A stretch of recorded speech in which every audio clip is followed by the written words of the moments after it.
Good evening, everyone, and welcome to the first ever virtual Women's Law Project Fall Gala. It's great to see you all here on the internet where we're living our best lives, or at least doing the best that we can. And in that spirit, I'm truly grateful to be with you here tonight.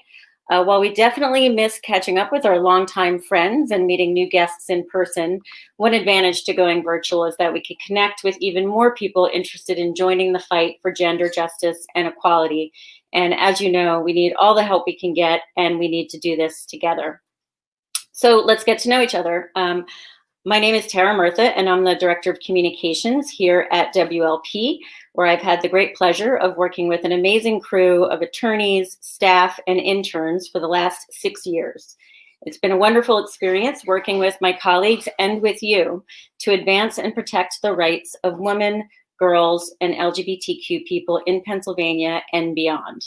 I'll be your host tonight, so my job is to keep things moving and let you know what's happening next. To that end, let me walk you through the program. The gala is happening in two parts. First is the program, and then we'll head over to the Masquerade Ball happy hour. In a few minutes, you'll hear from WLP Executive Director Carol Tracy, who will share with you her vision of this historic moment. Then we'll hear from our special guest. We are so thrilled that the esteemed author, activist, and scholar, Professor Dorothy E. Roberts, is here tonight to talk with us about reproductive justice. Next, we'll hear from longtime WLP friend Jill Morrison, who will tell us about her time with Justice Ruth Bader Ginsburg.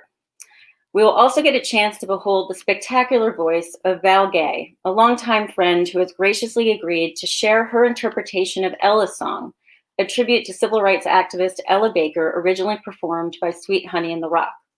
Before we wrap up, you'll also hear from Amal Bass, WLP's Director of Policy and Advocacy. Amal will tell us the best opportunities for you to plug in to this exciting and necessary work of moving toward liberty and justice for all, no matter who you are, who you love, the color of your skin, or the money in your pocket. There's a few more surprises here and there, but we'll leave those be, and that is the big picture. This program will run about 40 minutes. And after that, we'll head over to the Masquerade Ball happy hour. To get there, you'll click the second link that you had gotten in your email when you registered for the party, but we'll also drop it in the chat so you don't have to worry about scrambling for your email to find it. So without further ado, I am so pleased to introduce you to my boss and the Executive Director of the Women's Law Project, Carol Tracy. Hello, everyone. So glad to see you at our Masquerade Ball.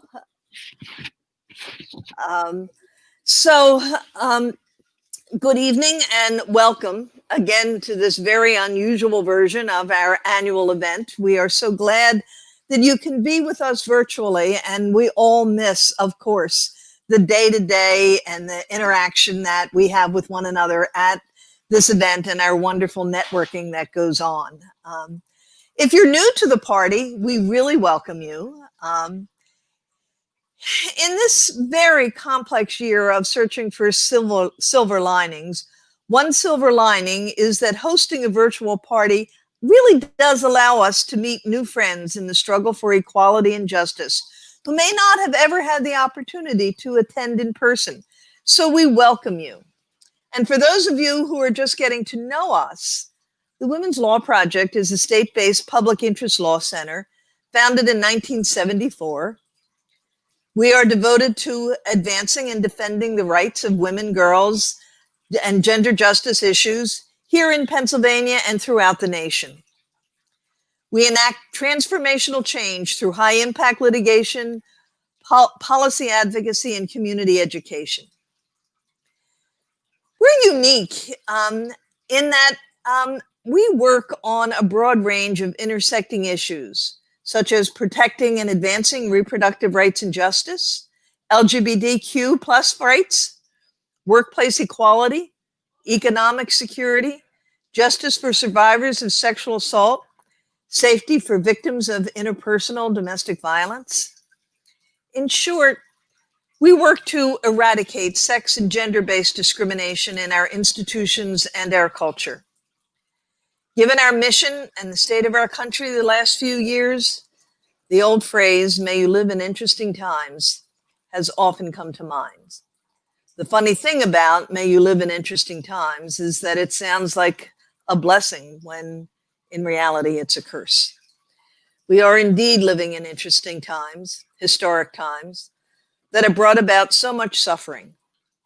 Throughout tonight, although tonight is a celebration, I must first acknowledge that we have surely all been recently affected by the suffering, pain, and loss, and we are looking at a dark winter for this pandemic. I express my condolences for all those who have gotten sick or lost loved ones, as well as the pain of losing relationships to the divisive nature of this extraordinary political moment. The silver lining is that despite, or perhaps because of these struggles, we are enduring these interesting times together. It's my pleasure to spend the evening with you in solidarity, preparing to address the many challenges ahead and celebrating our victories and resilience. So why a masquerade ball? Masks are associated with celebration, and thankfully, we do have a few things to celebrate. First, the most obvious, the man with the big temper and tiny hands, whose idea of greatness means nothing more than reversing progress towards equality, will be leaving the White House.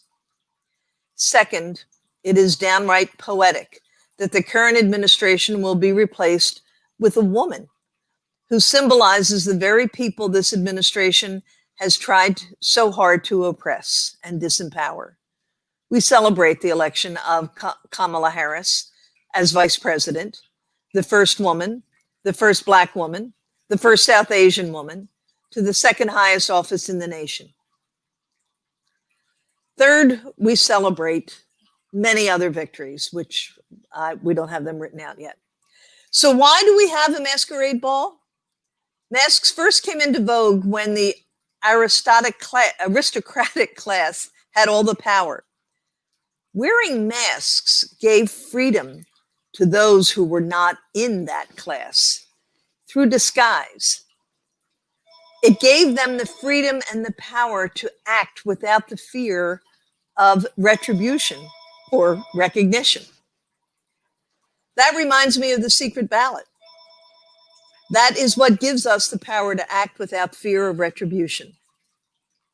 We are bombarded with clues, polls, lawn signs, social media, but keep learning that such speculation is a fool's errand.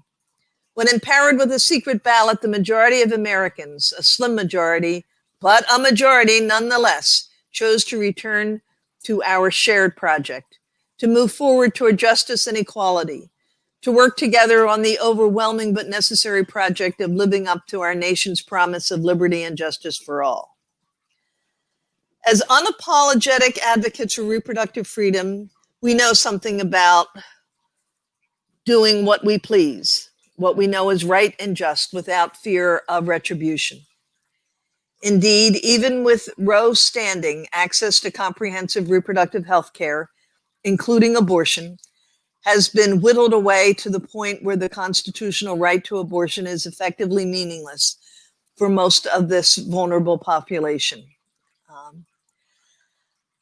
And I will now lead you into a much deeper discussion around the issues of reproductive health and justice as I introduce you to our featured speaker tonight, a person that the Women's Law Project has worked with, whose research we have relied on for many, many years, Professor Dorothy Roberts. I cut it short.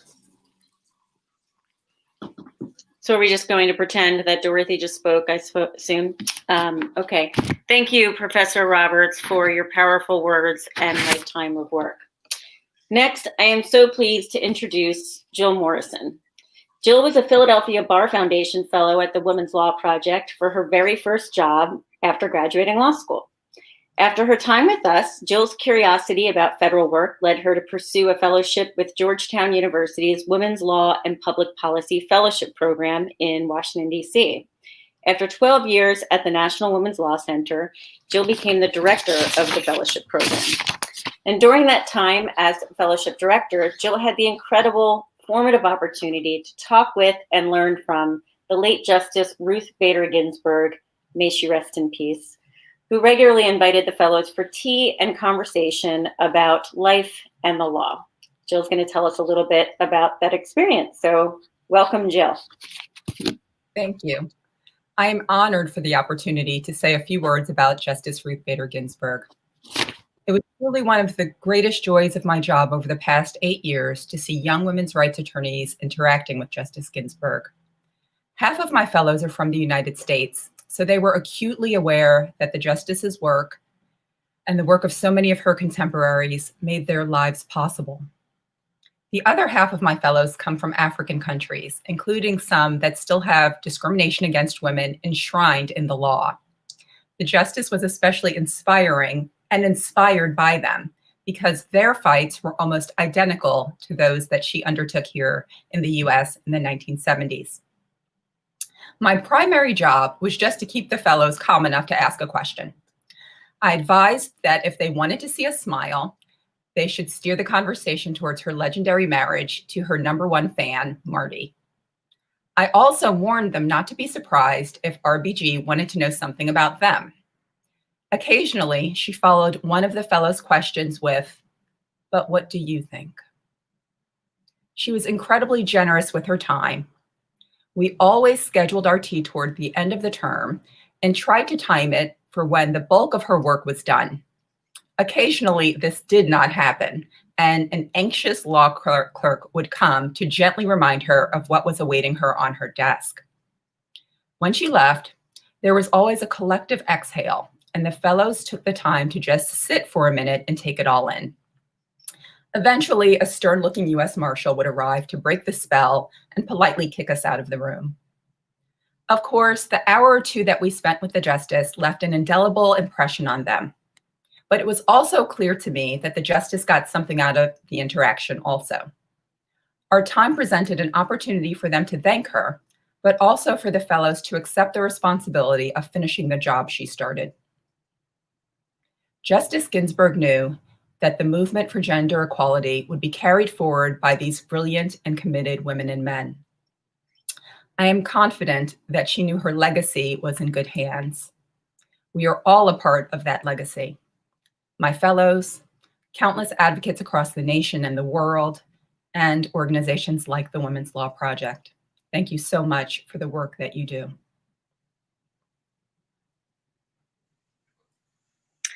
So here is where it is not in the program or suddenly in the program that I will be introducing Val Gay, though we should also consider having Jill, I think, introduce the Val Gay video. So we'll talk about that later. And until then, here's Val Gay's video of Ella Baker's song.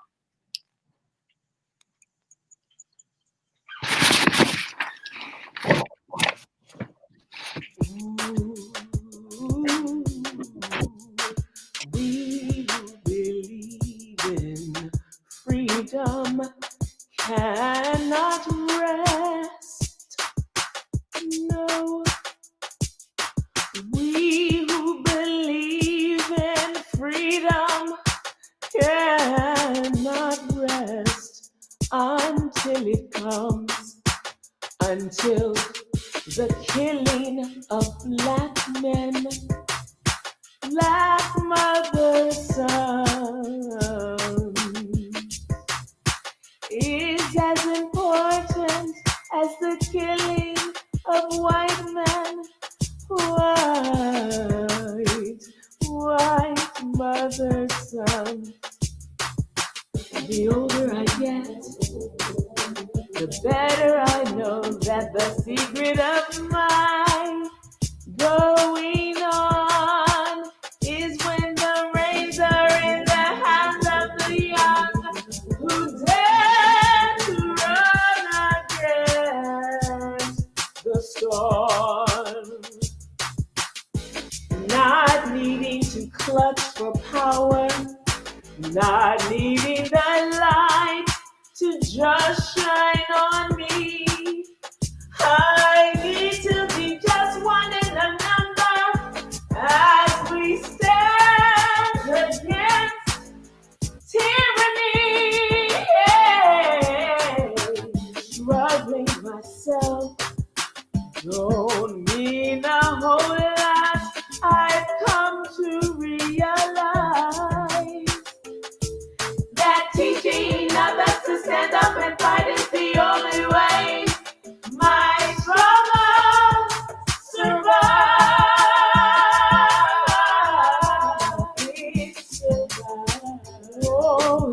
survive. I'm a woman who speaks in a voice, and I must be heard. At times I can be quite difficult, but I will bow down to no man's word. No man's word. We who believe in freedom cannot rest. I said, we who believe in freedom cannot rest until it comes. We who believe in freedom.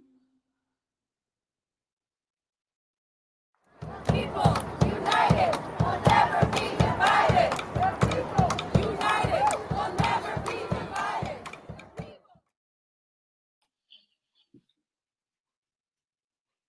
Hello again. We have not discussed this minute attributed as the good news segment, but I'm going to assume that whoever it does go to should be acknowledging Val's artistry and then doing their good news segment and then leading into the second good news segment, as it looks like there are 3 of them in the schedule, but I don't know what those are.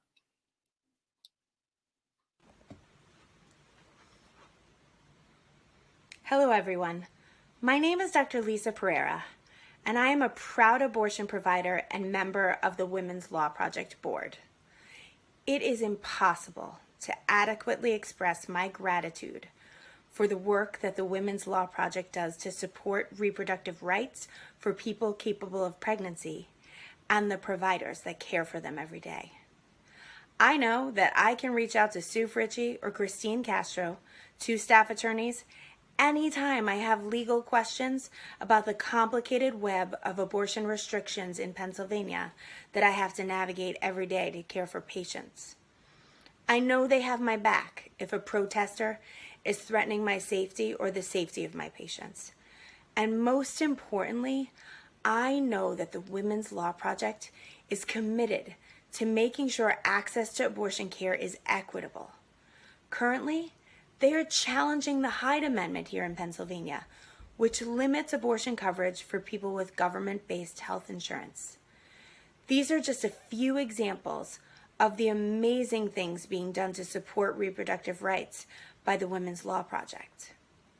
I implore you to donate liberally so that this amazing work can continue. I thank you so much for your time and generosity and wish you a happy and healthy 2021. Thanks. Good evening, everyone. My name is Raven Dorsey. I am a former intern and staff member of the Women's Law Project, and I'm really excited to be here with you all tonight. The Women's Law Project has a really special place in my heart. When I came to the Law Project as a student, I was just fascinated with the work, with all the different things that the Law Project did and different ways that they contribute to increasing gender and racial equity in the state and honestly throughout the country.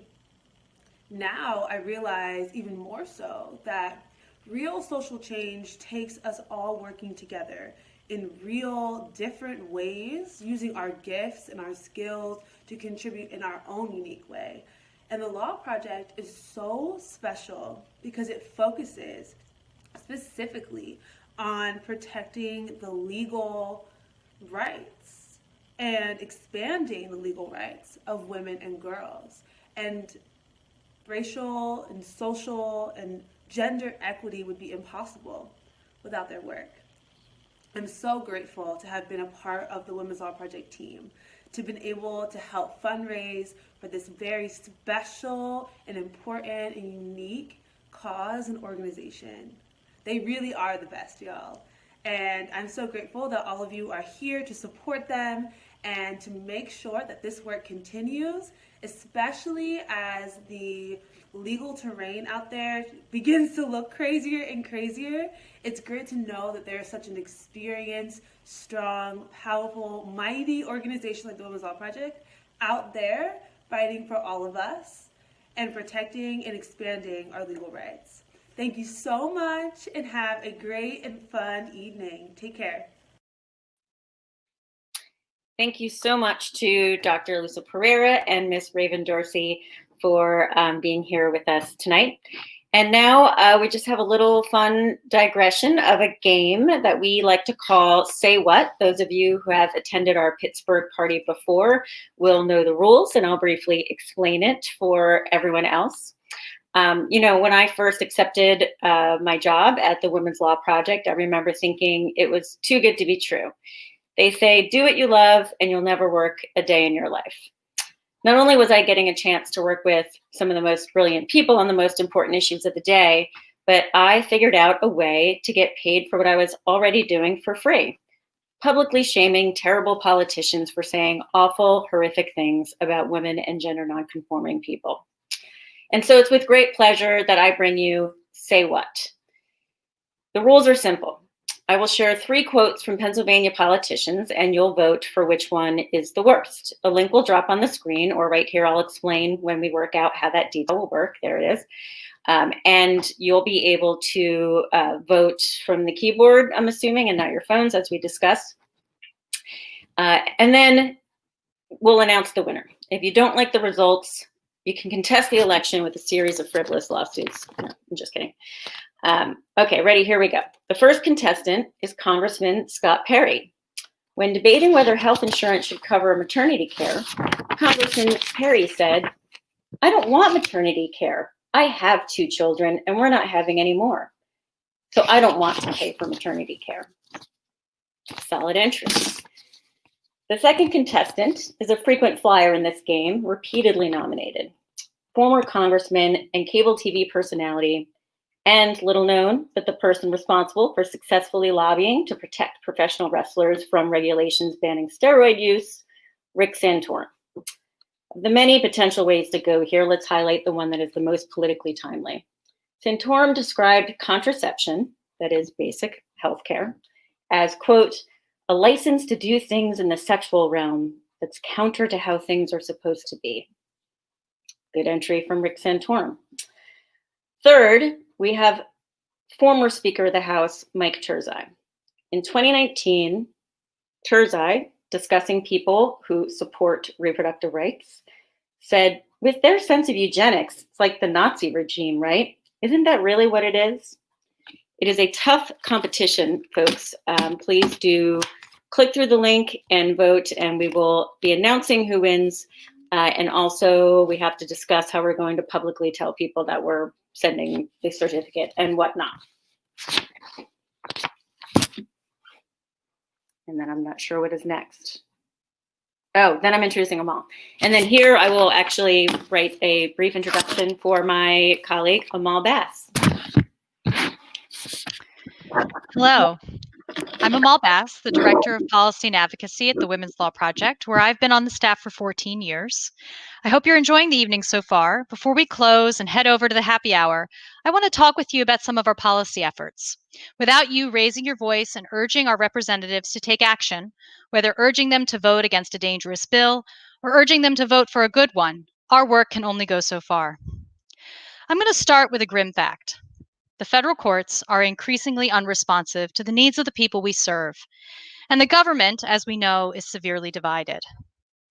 While these conditions are, let's say, less than ideal, as we work to serve the needs of women, LGBTQ+ people, and families of Pennsylvania, we must remember that our states are laboratories of democracy, as Justice Brandeis wrote in 1932, and that our cities and municipalities are laboratories within our states. This is exactly the type of situation where our power as a state-based organization with 46 years of local knowledge and relationships gives us an advantage. It is our local governments that have been the most willing to develop solutions to challenging problems. That is certainly true in Philadelphia and Pittsburgh, where we've been engaged in public policy advocacy for decades. Over the last few years, Philadelphia has enacted protections for workers who suffer discrimination due to pregnancy or childbirth. Philadelphia has provided paid sick leave and has prohibited employers from relying on a worker's wage history when setting future wages, a provision designed to eliminate the pay gap that undervalues the work of women and of people of color. And recently, Philadelphia adopted paid emergency leave for workers unable to work due to COVID-19 related reasons. In Pittsburgh, a paid sick days ordinance finally went into effect this year after a trip to the Pennsylvania Supreme Court, in which WLP lawyers in Pittsburgh filed an amicus brief. With this decision, the court recognized Pittsburgh's fundamental authority to protect the health, safety, and welfare of its people, an idea that was disputed by forces that attempted to block these life-saving protections. Our goal is to make policies like these the law throughout the Commonwealth. Here's the good news and where you come in. There are many opportunities at the state level for you to advocate to strengthen reproductive autonomy, safety, and economic security. Bills have been proposed that would expand access to contraception, address maternal mortality and systemic racism in healthcare, limit the use of restraints on pregnant, incarcerated, and detained individuals, protect pregnant workers from discrimination, provide paid family leave, close loopholes in our state equal pay law, protect LGBTQ+ workers from discrimination, and raise the minimum wage. There are so many opportunities, in fact, that you may have to choose a few to prioritize. If you aren't sure where to start, get in touch with us. Go to our website and sign up for our action alerts, follow us on social media, and drop us a line. We look forward to working with you toward equality and gender justice right here in Pennsylvania, one of the all-important laboratories of democracy. It is an honor to do this work at the Women's Law Project, and we thank you for your support. Thank you, Amal. And here's where I'm assigned to wrap up, but I actually think it would be better if we already did the call to action via Amal's excellent remarks. And if we move mentioning a raffle up to another section, that it would be more appropriate for Carol to wrap up, and that gives her an opportunity to publicly thank Professor Roberts and the other speakers that joined us tonight and invite guests over to join us on the Zoom happy hour, since I'll have already addressed the logistics of that. That'll be in the chat, and then it's on a Zoom link. And it also would not require 3 minutes, so we'll have to adjust that as well. So thank you all for being with us tonight, and I look forward to catching up with you over at the Masquerade Ball happy hour. Okay. Yeah, I think that's good. I think I should do the last. Great. Great. So we'll just script that a little bit. Yeah. There was also the say what results that need to go in there as well. Oh, right. We'll have to figure out a time for that as well then. Okay. Or maybe we tell people at the happy hour. Oh, that's true. Yeah, that's a good incentive to get people. Join the happy hour and find out who won. Yeah, that's really good. I like that. An incentive for sure. We I also might join it myself in that case. we also have to figure out how to thank Balgay, because you said maybe the good news people could, but they're all pre-recorded. Well, Carol, we just said Carol will be thanking people to wrap up instead of me at the end there. Yeah. So she'll I do will it. do that. Yeah. I didn't know you included Balgay in that. I thought you meant just Dorothy. But that's good. No, the whole crew. Yes. Yeah. Kathy, I've just brought Kathy in there, but she can you hear us, Kathy? Yeah, I can. There we go. Okay. Just your comment there, if you want to say to the group. I mean, if no one agrees, I know that they did the say what in Pittsburgh, but I think it was a written thing or it was sent out. I'm just not sure that the time it takes that it's. I'm hesitant as well. I'm not sure if it translates to this context. And also, even though we want something fun and that's familiar to us, I'm also questioning it, Kathy. And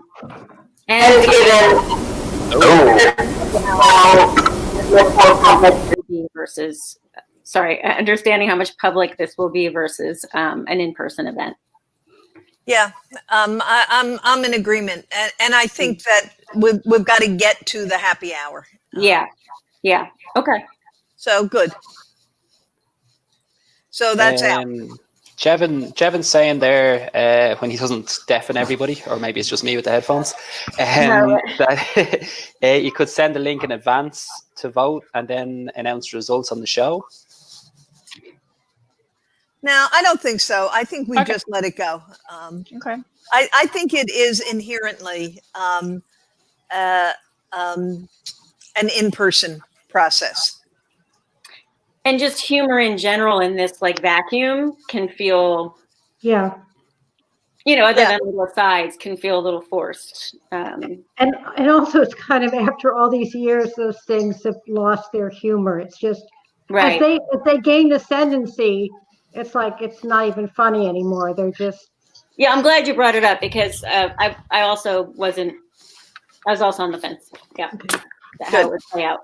Is there anything else that you guys would want to fill that time with, or do you want to just No. leave the rest of the schedule up and leave it that way with a few extra minutes? I'd say move it up.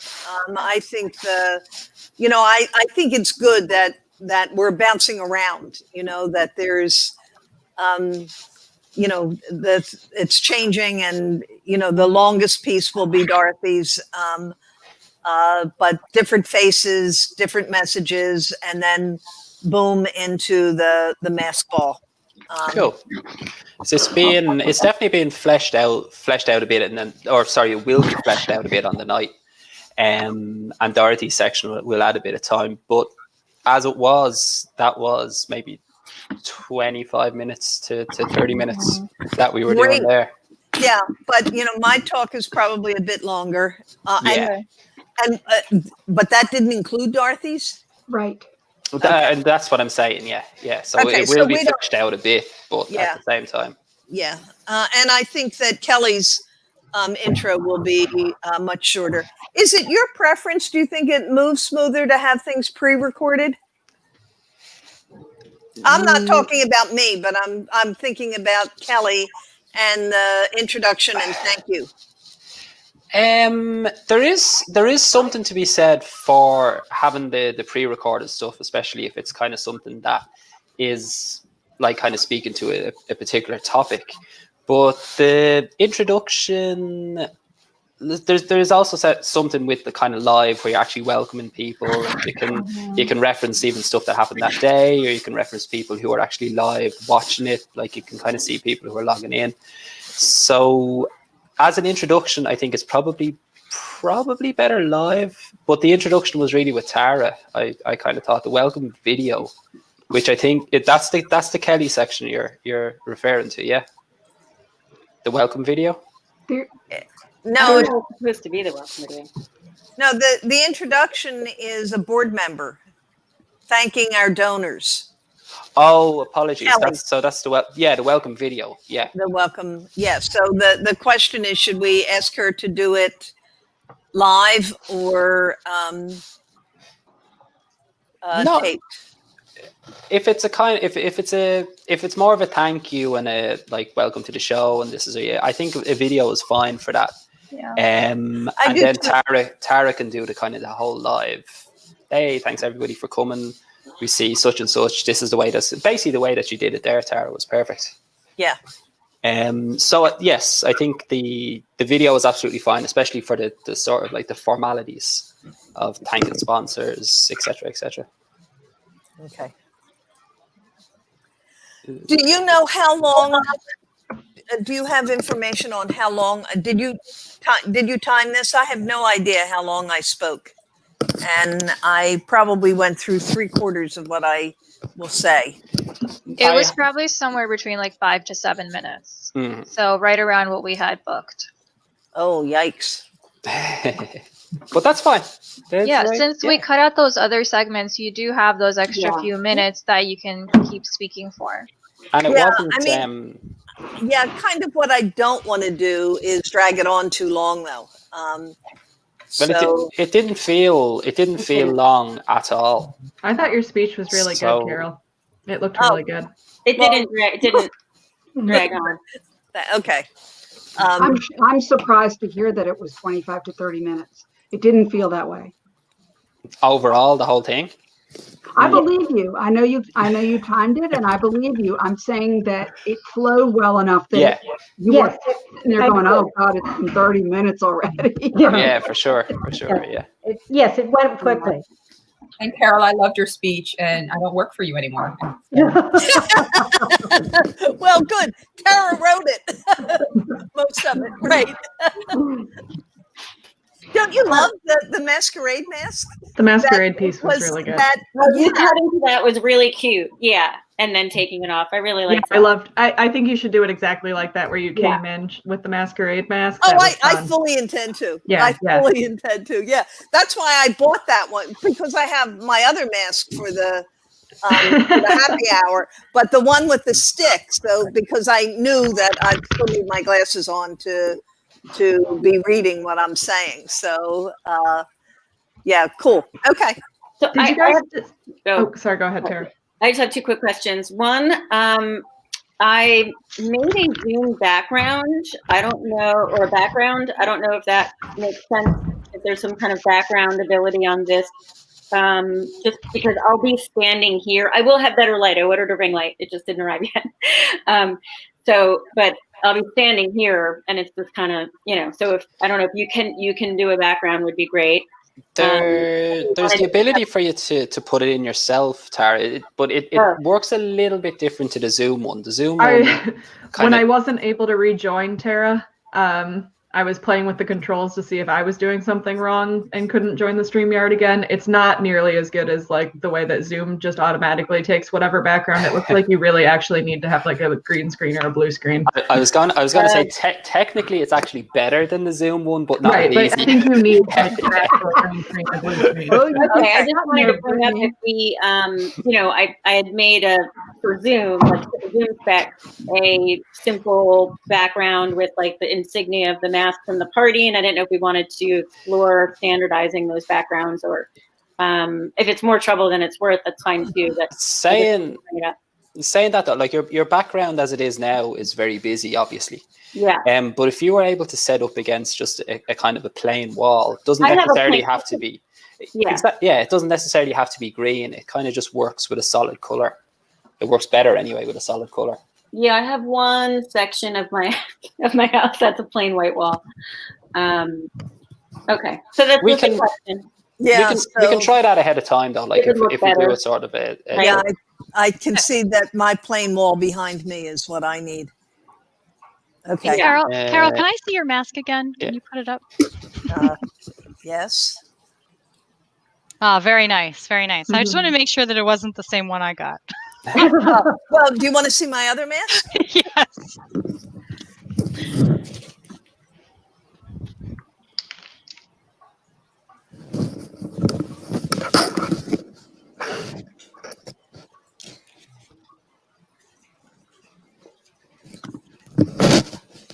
Very nice. Ooh, very fancy. Yeah, this is the beauty. Looks great. Thanks. Yes. I love it. I think it's so much fun. I had to keep myself because Sue has laid down the gauntlet because she said at stand up this week that when we had these parties before, we used to make peanut butter and jelly sandwiches for the kids. And we got into a competition of who could make the best and the fastest. So she's now thinking that the masks are the new peanut butter and jelly. So I'm thinking that my mask isn't as fancy as the mask that she's getting. I haven't seen it. I just know it has feathers. Yep. Okay. Hey everyone. So we still have about 30 minutes left on our call. Is there anything else that you guys wanted to go through? Maybe run through it one more time? How do you guys feel right now? Oh, I feel good. I think this makes sense. I like it. Are we doing this one more time? We can. We'd like to do one more run through if possible. Yeah. Maybe Thursday or tomorrow, if you're all available. Thursday would be better, actually, for me. I have a bad day tomorrow. Brittany, look at the chat thread, okay? there's a split in yay or nay. Is this in addition to, we're all supposed to schedule an individual call with you all, right? Well, we're going to do just a kind of like a setup call just to check your stuff, like your background, your lighting, the audio, kind of just ahead of time. Now I don't know with Dorothy, is it possible to get her on ahead of time, or is she just like literally going to show up? She said no. That's fair. That's okay. Yeah. She is the star after all. Yeah. But we so can... on Thursday, anytime except 1 to 3, I'm free. Okay, we'll coordinate with Brittany. We'll send a link around, see what works for everyone after this. Mm-hmm. Okay, great, terrific. I think it's going to be great. I'm enthused. So did you see the chat thread, Brittany? Do you feel comfortable with the Zoom breakouts, or Jevin offered for us to? Oh, yeah, I think the thing that we were having challenges with was that I had heard that you could make it so that people could move around in breakout rooms now. I think that actually what the option is that you can technically set it up so that people can select which breakout room they go into, but not that they can like go in and out of breakout rooms, because I did a little research yesterday. Philly, I was hoping that I could. Carol, I could probably, somebody could probably put you around to different breakout rooms, because you can like. I just wanted to see if we want to test it out, because like we're able to help you manage that. I'm just kind of I want to just see it once, whether we do it through this breakout, like through this dry run or the next one, like how the flow works from someone from here. They click on the Zoom link, and then I'm not sure yet who's hosting it, and do we need to provide them instructions on how to coach all the attendees into their breakout rooms, that type of thing. Yeah, you guys want to do that? Gary's laughing at the comment. Well spotted, Kathy. do one or all people want to try that out just for 15 minutes? I think would be okay. I'm going to jump off on. Sure. And then on Thursday, I have a dog in great need to go out. Okay. If you're still on, I'll check in. I won't turn this off. Okay. But I got to get her out. Sure. Cool. So should we follow the link? Over at the Zoom side. So we're all going over there, right? Sure. Yep. Okay, let's do it. Yeah, I think I'm sorry, I wasn't really planning on a Zoom thing or on managing that, but I think Jevin wants to see about how it's going to work best. So if we click on the link that he stuck in the private chat, and take it from there. Breakout room. So I could say something. So I don't know who the host is, but I'd imagine it's going to be something like this. And like, I guess my video's off because it's not working right now. I'd say, hey, I'm your host. Welcome. We've got these 3 cool breakout rooms around. They're going to be facilitated. We got room 1, which the amazing Brittany's taking care of. And we've got a room 2 that we've got Tara taking care of, and she's going to disappear momentarily. She's not already. And she's still here, so I guess it means people aren't automatically assigned. So you are welcome, everyone, to go click on the breakout rooms button on the bottom and pick. Oh, wait. Oh, I haven't. Okay, I have to assign them first. I see. I've actually never. Yeah, I don't see any room. Done it with Sign and Brittany. And then, did it actually happen? Move.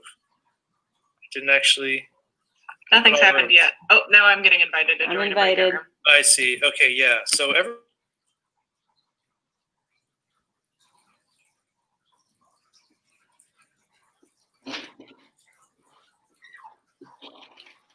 Where are? Am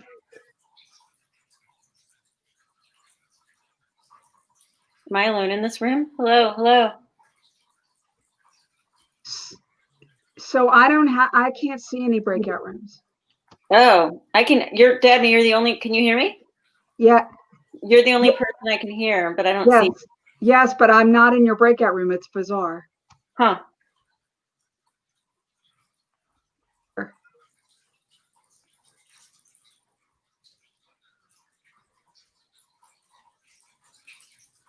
Now I see them all.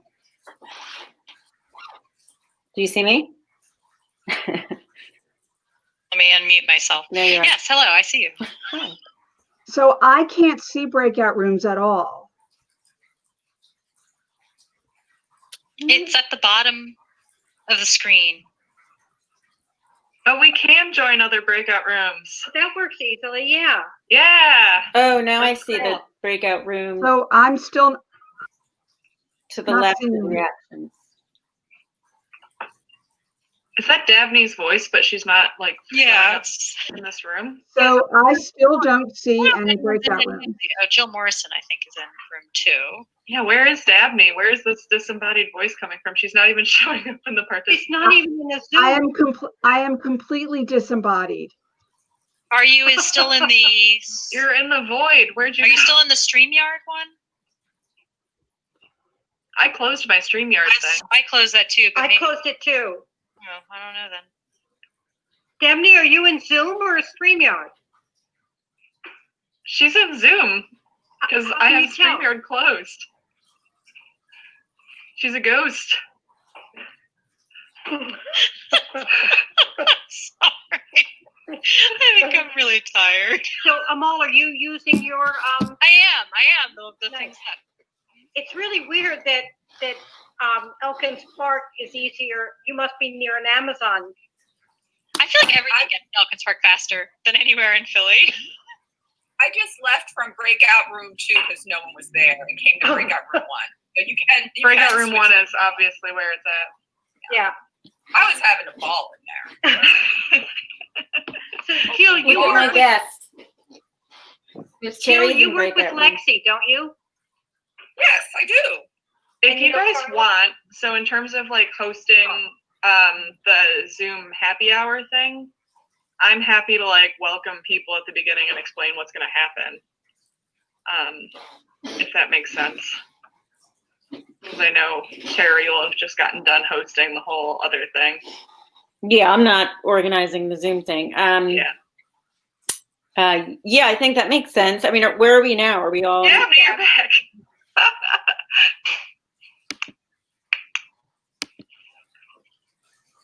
So now we're all I'm in in the room breakout one. room. I don't think we have decided yet who is like doing the intro, but I think Carol's closing with the toast. Yeah. So I can like explain that we're going to be putting the breakout room. Hey. And we can close with the toast at the end. So I have a question. I just opened up breakout rooms. We're all in room 1, right? And I see room 2, 3, and 4 listed, though it's now saying breakout rooms are going to close in a minute. But I don't see how to change the room. There's a whole bunch of problems. Like I never got a choice to go into a breakout room. He had to assign me. Same with Yana. I was just invited to one. I chose. I chose too. Oh. Oh, We're that makes you special. special. We are special.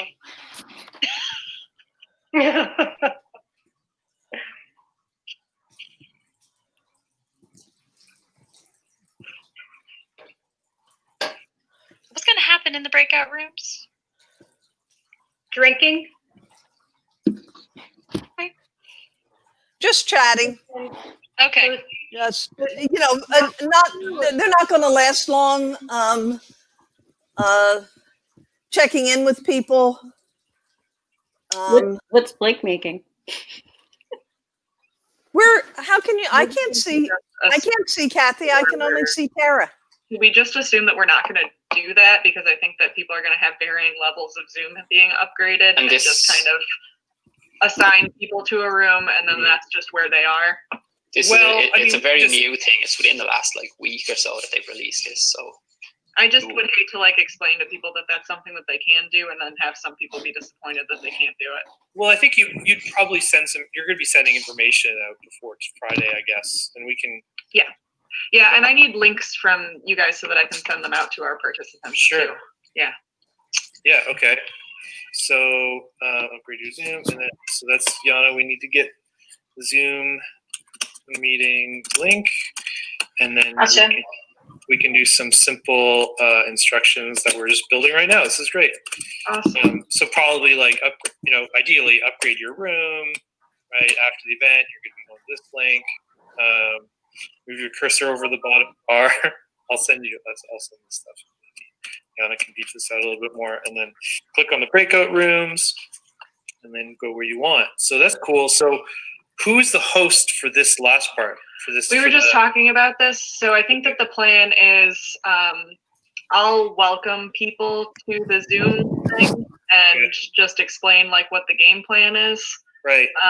And then we'll do the breakout rooms. And then I think that to sort of tie a bow on the entire thing, that Carol is going to do like a toast at the very end. So I don't know, with like, if we say that we're doing the Zoom breakout sessions for like 40 minutes, 5 minutes for people to join, 40 minutes of mingling, then like Carol, we bring everybody back and Carol does a toast at like, for the last couple minutes. Okay. Would you like a slide to support? Because it might be worthwhile. Like, I'm just trying to, like, how are you structuring the breakout rooms? Is it just like, come hang out with Jill, come hang out with Brittany, hang out with Yeah, I think that we're just going to have, we're going to have board and staff members, and I can send you instructions of who needs to be in each breakout room. I think we're thinking just 5 rooms, and I still need to recruit board members to fill the hosting role for a couple of those, but I'm just going to prepare them with like icebreaker questions, and we'll be good. Although, yeah, Carol was wondering if it would be possible to have her skip around rooms, and hopefully she can update her Zoom, and then she'll be able to just do that on her own. Yeah, I mean, whether she is able to jump around herself, which ideally would be the case, or right. She messes. I would like to do that. So Can I you hear me okay now? out there that there's this other piece which would be somebody with the capacity to kick somebody off if they were hacking the event and intending to disrupt.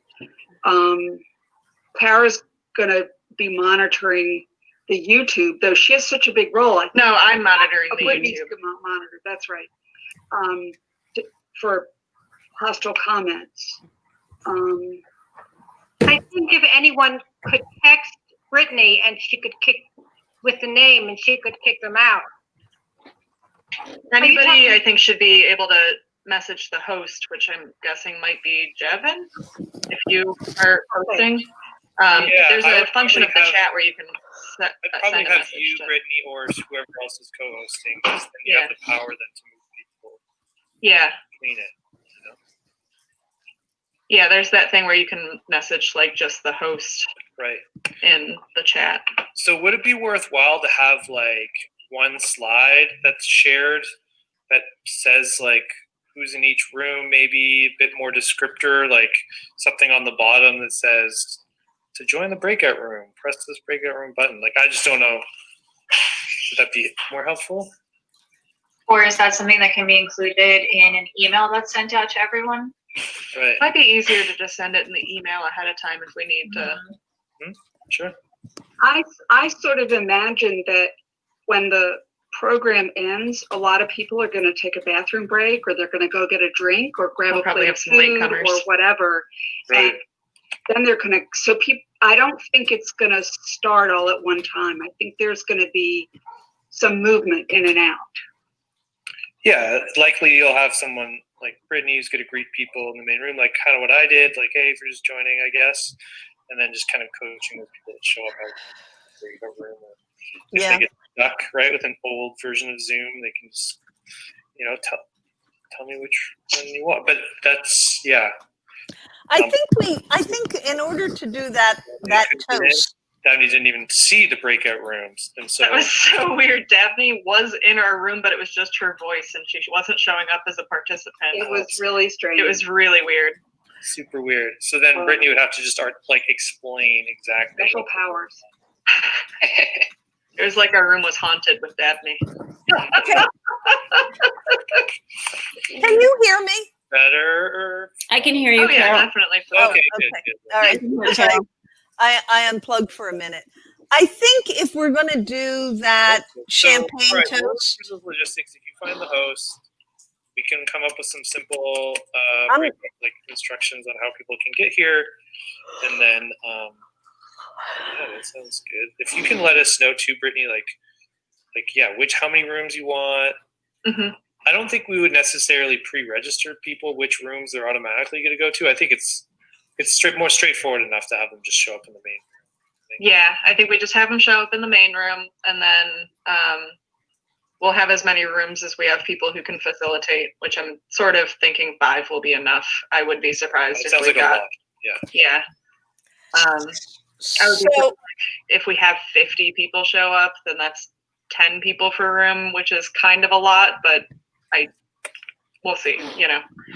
I'm just going to aim for 5. We kind of have no idea.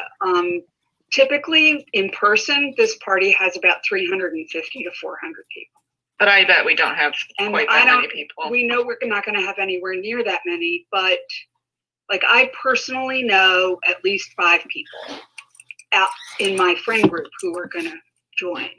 Yeah. Maybe more. Is Dorothy Roberts staying around for the cocktail party? I don't know. I don't think so. Doubt it. She'd be welcome. Yeah.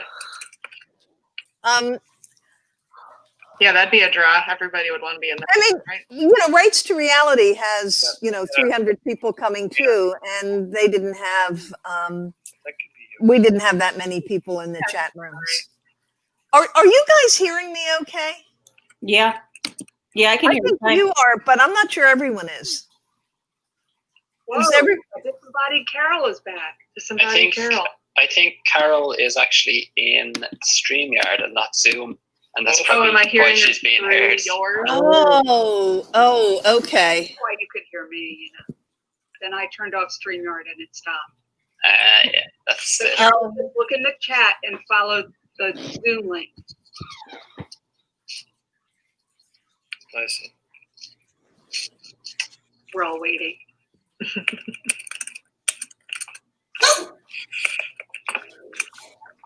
Hey, Carol. It's just it's the link you see just in the private chat, but you mightn't see it because you haven't come back in. Let me do it again for you. No, I'm here. Oh, I'm sorry. I'm jumping between both now as well. There we go.